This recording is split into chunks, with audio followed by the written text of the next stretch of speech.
गरीबी में देखा था सपना, कड़ी मेहनत कर बनी थी एयर होस्टेस। आसमान से थी मोहब्बत और वहीं ली आखिरी सांस। किसी का बचपन से एयर होस्टेस बनने का था सपना, तो कोई पूरा नहीं कर पाया पापा से किया वादा। जानी अहमदाबाद प्लेन क्रैश में जान गंवाने वाली क्रू मेंबर्स की कहानी। जी हाँ, महाराष्ट्र के डोंबिवली की रहने वाली 26 वर्षीय रोशनी राजेंद्र सोंगरे बचपन से ही आसमान में उड़ने का सपना देखती थी।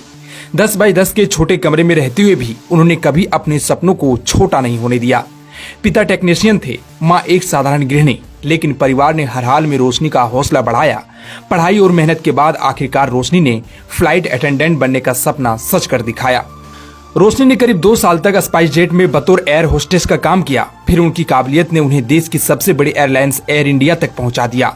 ये उनके करियर का बड़ा मुकाम था। परिवार भी उनकी इस कामयाबी पर फूले नहीं समाता था। प्लेन हादसे से महज 2 दिन पहले ही रोशनी अपने गाँव आई थी।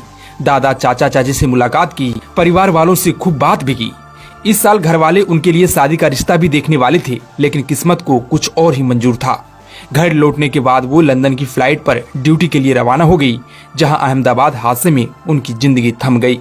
हादसे के बाद रोशनी के परिवार पर दुखों का पहाड़ टूट पड़ा, लेकिन माँ शोभा सोंगरे को अभी तक इस दर्दनाक खबर से दूर रखा गया है, क्योंकि उनकी तबीयत ठीक नहीं रहती। उनके मामा ने बताया कि अभी केवल पिता और बड़ा भाई ही अहमदाबाद जाकर रोशनी का शव लेकर आ पाए। छोटा भाई विघ्नेश फिलहाल नेवी की ड्यूटी पर है। रोशनी के लिए फ्लाइट अटेंडेंट का नौकरी सिर्फ पैसा नहीं, बल्कि उनका पहला प्यार थी। उन्हें उड़ानों से, यात्राओं से और आसमान से बेहद लगाव था। वे जहां भी जाती अपने इंस्टाग्राम अकाउंट स्काई लवर हर पर उसकी झलक दिखाती थी, लेकिन अब वही इंस्टाग्राम अकाउंट उनकी यादों का पन्ना बनकर रह गया है। दीपक पाठक भी इसी विमान के क्रू मेंबर थे।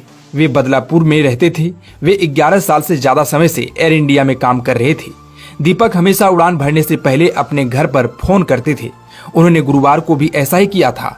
उनके परिवार के एक सदस्य ने बताया कि उन्होंने हमें हमेशा की तरह फोन किया, जैसे वो हमेशा करते हैं। हमने कभी सोचा नहीं था कि वह आखिरी बार होगा।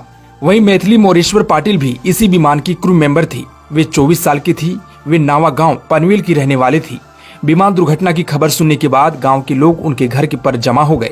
सभी लोग उस कड़ी मेहनत को याद कर रहे थे जो उन्होंने विमानन क्षेत्र में अपना करियर बनाने के लिए की थी। उन्होंने TS रहमान विद्यालय में 12वीं कक्षा तक पढ़ाई की। इसके बाद उन्होंने एविएशन कोर्स में दाखिला लिया। उनके परिवार ने आर्थिक तंगी के बावजूद उनका पूरा साथ दिया, जिसके बाद उन्हें एयर इंडिया में नौकरी मिली। वह अपने गाँव और उसके आसपास के अनगिनत युवतियों के लिए प्रेरणा बन गई थी। वहीं 60 साल के कैप्टन सुमित सबरवाल अहमदाबाद से उड़ान भरने के कुछ ही समय बाद दुर्घटनाग्रस्त हुए एयर इंडिया के विमान में सवार सबसे वरिष्ठ चालक दल के सदस्य थे। लंबे समय से पायलट रहे सबरवाल अपने 90 वर्षीय पिता के साथ पवई की जलवायु विहार में रह रहे थे। पड़ोसियों के अनुसार वह रिटायर होने से बस कुछ ही महीने दूर थे और उन्होंने अपने बूढ़े पिता के साथ घर पर अधिक समय बिताने की योजना बनाई थी। सबरवाल की बड़ी बहन दिल्ली में रहती है। उनके 2 बेटों ने भी यही पेशा अपनाया है और दोनों ही कमर्शियल पायलट हैं।